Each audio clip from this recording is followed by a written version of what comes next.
hands already on the mat because I want you guys to get used to getting your partner's hands to the mat. Now, one way I could do this is I could use the knee.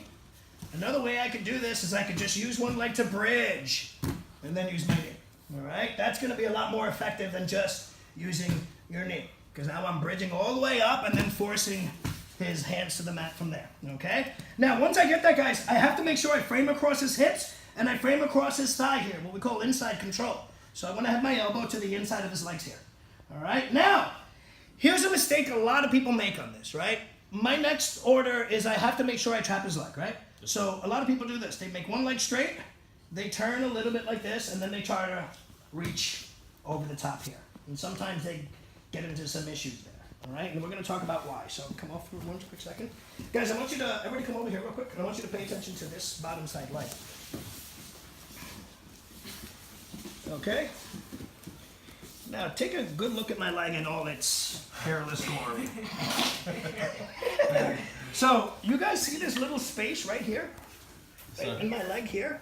Okay, that space is what ends the majority of you guys being able to escape, like from, it looks good, right? If I put my hand like this. This is what makes it sort of difficult for you guys to get your leg out. Because instead of doing this, where your leg is completely flat to the floor, most of you guys just go there, like this. So then what ends up happening, Jeff, can you come over here real quick with me, please?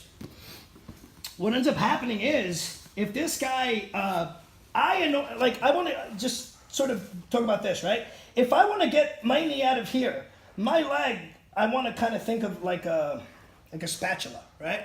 And the problem is right now my spatula is not connected to the griddle, so to speak, right? So if I try to go from here and this guy keeps his leg like really freaking tight to my leg here, that's going to be a big issue, right? So what I have to do is turn my leg all the way over here, because once I do this here, it's a matter of pushing my elbow here, my knee, and me trapping his leg at the same time, so I go under his leg there. And then, of course, my leg is out, and I could start setting up the other side. I go to the other side, it's got to be the same thing, though. Here, hand across the collarbone, other hand is going to drop right inside here, and all I do is just turn a little bit, just to get my knee out here. Now notice, as soon as I get that knee out, my other leg right away goes up to the top here.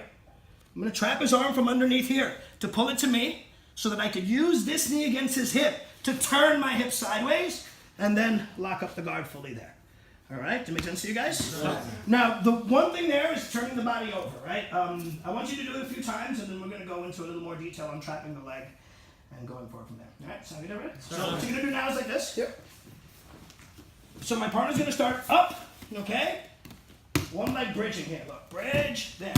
Hands set up, extend the leg, turn, look, all the way, like. So now I go over the top here, and now all of this happens at the same time. My knee's coming to my elbow's pushing him a little bit, and I'm carrying over. There. Now, I'm set.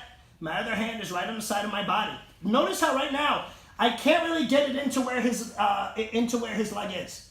But if I hip escape a little bit here, my elbow drops right into where I need it to drop. That's exactly where I need to go. My knee will come out, turn my hip, and lock. Make sure that I'm holding the arm at the end over here. Everybody got it? Yes? Yes, yes. One more. Yes. So he's up. Bridge. Frame. Turn all the way over. Leg comes out. Frame, frame. And lock there. At the end here, I want to control his arm over here. I want to make sure that I'm extending. Not like I want to pull him in here. No, like I want to extend his body away from where his arm is. I want to put a lot of tension here on his arm. All right? Is that ready? All right, let's get him, guys. 1, 2, 3, let's go.